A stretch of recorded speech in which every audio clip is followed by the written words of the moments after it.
Et en studio aujourd'hui avec nous pour décrypter ces questions délicates, le père Emmanuel Dandigny, curé à Saumur. Bonjour. Bonjour Raphaël. Merci beaucoup d'être avec nous, dont Martin Bonacieux, curé à Brissac. Bonjour. Bonjour Raphaël. Merci à tous les deux. Alors la question du voile elle est large, on peut parler de voile du temple, on peut parler de voile du calice, on peut parler du voile de la Sainte Vierge, on peut parler de beaucoup d'endroits où le voile est important dans la tradition chrétienne et je trouvais ça intéressant d'essayer d'un petit peu le comprendre. Alors est-ce qu'on peut déjà dire, Père Emmanuel, que une chose est sûre, c'est que dans la religion juive, qui est finalement notre religion, en tout cas pour toute la partie avant Jésus-Christ, le voile est déjà quelque chose de très présent, d'habituel dans la société juive.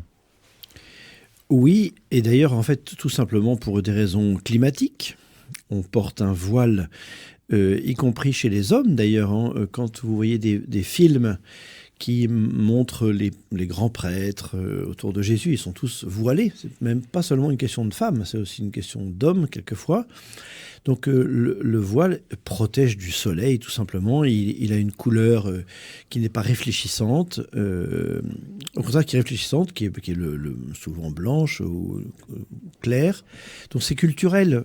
Donc comme c'est culturel, ça s'est mêlé au contexte de la révélation juive et chrétienne, au point de devenir quelquefois un marqueur de prière ou éventuellement de soumission à Dieu, ou comme on l'a dans 1 Corinthiens 11 par exemple. Alors là, je suis passé au Nouveau Testament. Dans 1 Corinthiens 11, saint Paul parle du voile au moment de la prière pour les femmes. Bon, je peux vous faire j'ai la citation sous les yeux si ça peut vous aider. Alors, vous êtes très organisé. Toute femme qui prie ou prophétise sans avoir la tête couverte fait honte à sa tête. C'est exactement comme si elle était rasée. C'est fort ça aussi quand même. Oui, mais c'est très marqué par la culture de son temps. C'est-à-dire que ça n'est pas un texte qui a eu on pourrait dire des conséquences pratiques finalement dans le christianisme. C'est pas une prescription religieuse. Sauf. Pourtant, ça y ressemble. C'est lequel texte, pardon ? Eh bien, c'est dans Corinthiens. Voilà. Et en fait, ça a eu une portée symbolique. Les religieuses aujourd'hui, qui portent un voile, symboliquement, se montrent ainsi qu'elles sont épouses du Christ, qu'elles ne veulent, séduire que le Christ, puisque la chevelure aussi, là encore culturellement, est-ce que c'est encore valable aujourd'hui ? Ça, c'est à vous de me le dire. Raphaël, vous êtes plus spécialiste que moi. Un très grand spécialiste en chevelure féminine. Mais en tout cas, moi, je suis mal placé. Tous les deux, nous avons la même coiffure. On est mal placés pour parler de chevelure, nous deux. Oui. En fait, c'est conçu comme un instrument de séduction, ou alors simplement comme un attribut de beauté. Et donc, ça, c'est quelque chose de très culturel. Donc, c'est pour ça que ça ne rentre pas strictement dans une doctrine, un enseignement magistériel de l'Église, par exemple. Vous voyez. Ok, et pourtant, c'est important. Alors, vous êtes allé très très vite, vous êtes passé de la tradition juive aux religieuses d'aujourd'hui. C'est quand même important parce que, alors certes, c'est peut-être pas de la doctrine, mais ça fait quand même partie de notre patrimoine. En tout cas que la femme, et en l'occurrence aujourd'hui encore, la femme qui se consacre à Dieu porte le voile. Quel est le sens finalement de ce voile ? On avait jusque dans les années 60 les femmes qui venaient en mantille, vous savez ce voile de dentelle noire que les femmes posaient sur la tête. C'est quoi le sens de ça, don Martin ?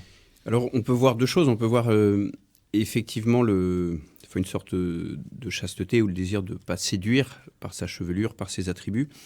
Il y a aussi ce thème du voile qui est très présent pour comme cacher la divinité, où il y avait le voile du temple, il y avait le Saint des Saints dans lequel le grand prêtre rentrait une seule fois par an. L'Église recommande encore la tradition du voile de calice. La présentation générale du missel romain, la plus récente, dit que c'est souhaitable. Parce que ça signifie que la divinité est cachée par l'humanité de Jésus. Ça signifie que notre offrande n'est pas tant visible, matérielle que l'offrande du cœur. Et ça signifie également que Dieu n'est pas... bien sûr, Dieu est au milieu de nous. Bien sûr, le Christ a pris notre humanité. Mais Dieu reste le tout autre.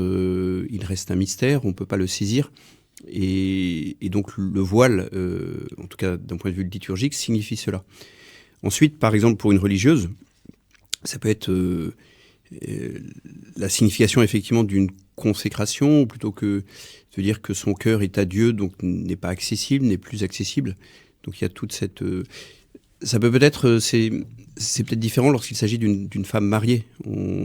Elle est plus accessible non plus, hein, si vous me permettez, mon cher père.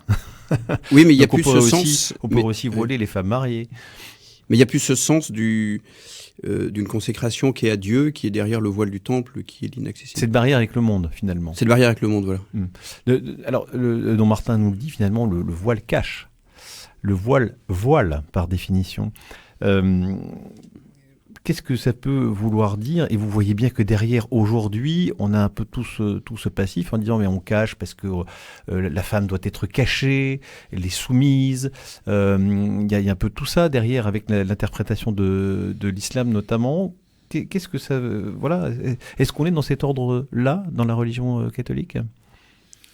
Alors, non, mais il ne faut pas non plus qu'on fasse de l'islamologie de comptoir en disant trop vite des choses sur l'islam avec un grand I, parce qu'il y en a beaucoup d'interprétations. Je parle de l'idée qu'on se fait rapidement sur ces questions-là. C'est ça que je voulais dire. C'est un peu... Oui, c'est ça.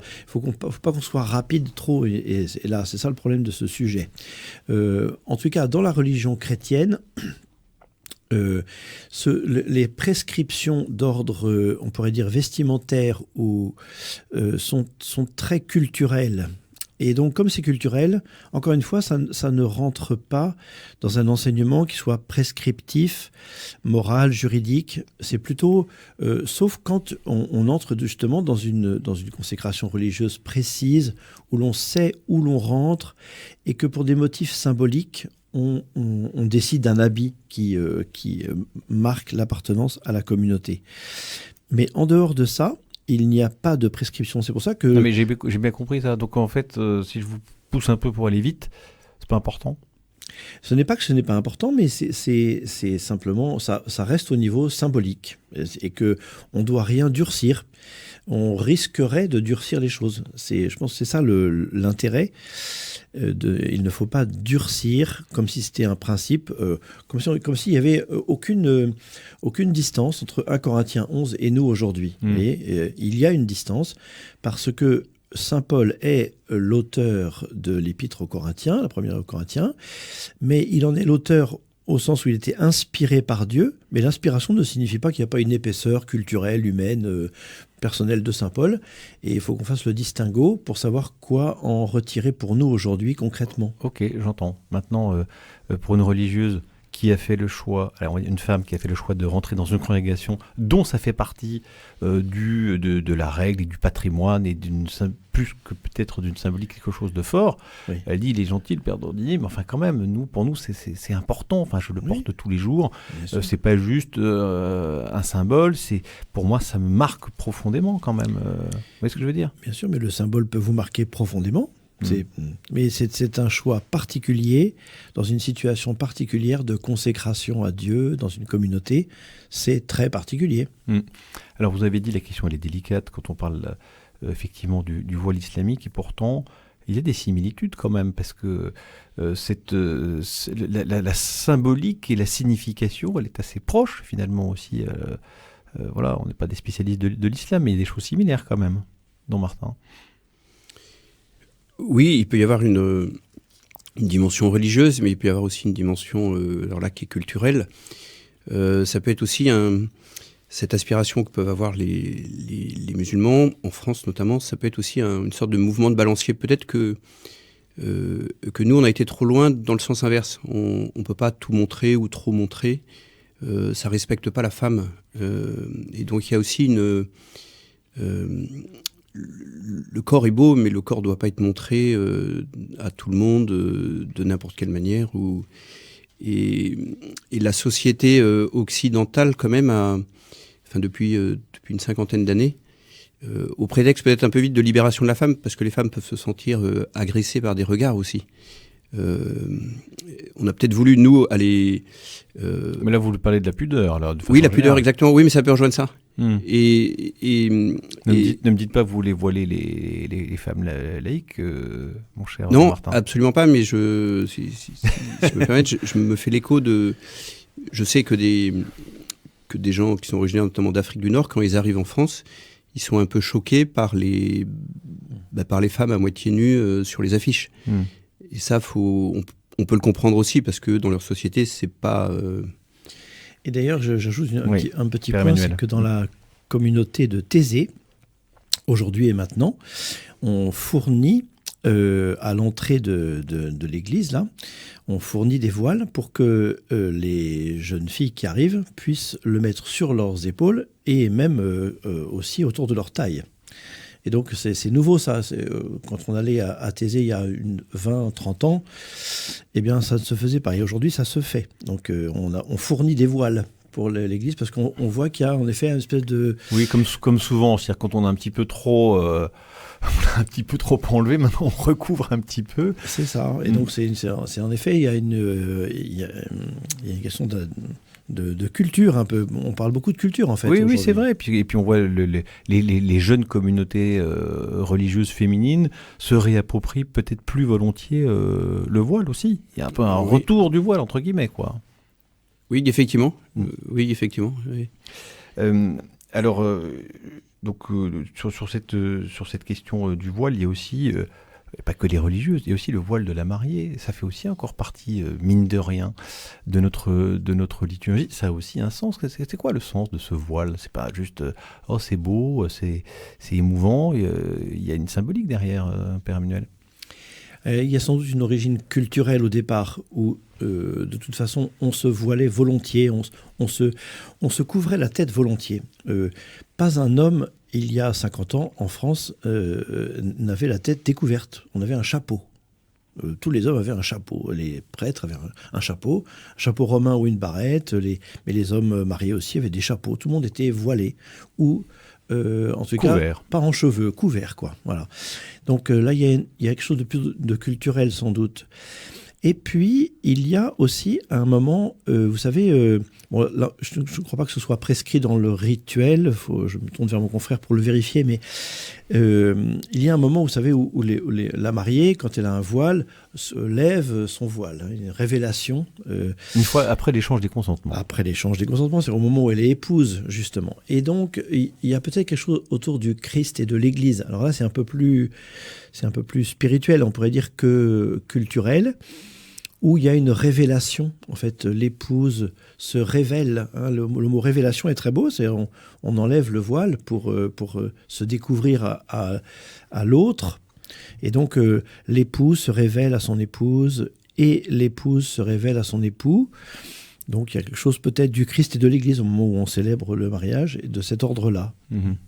On se crispe souvent sur cette question du voile. Je disais en introduction, on serait un peu embêté de dire à une religieuse pour qui c'est important et dans la communauté de laquelle c'est important de porter le voile, de dire ah ben maintenant au nom de la laïcité il faut enlever son voile.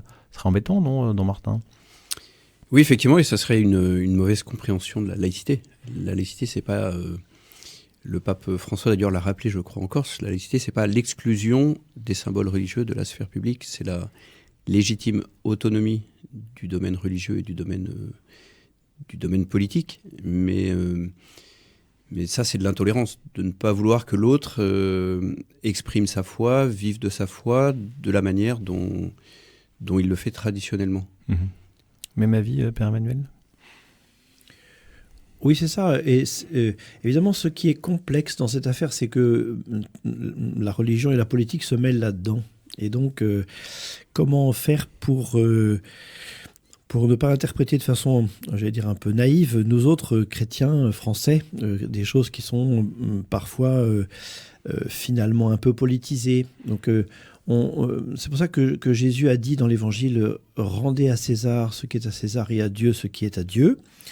Donc, il a jeté les bases de ce qu'on appelle proprement, et avant que ce soit durci ces dernières années, la laïcité, c'est-à-dire le fait qu'il y ait une légitime autonomie du temporel par rapport au spirituel, de façon à ce que on ne mélange pas d'une manière injuste le politique et le religieux. Alors, comment fait-on? C'est ça qui est difficile. Mais... On ne va pas le résoudre aujourd'hui. Vous avez été prudent, c'est bien. Vous Vous avez été sage et modéré, mais je n'entendais pas moins de vous. Merci beaucoup de nous avoir éclairé sur la signification du voile. On va parler maintenant du péché. Oh, c'est pas beau le péché.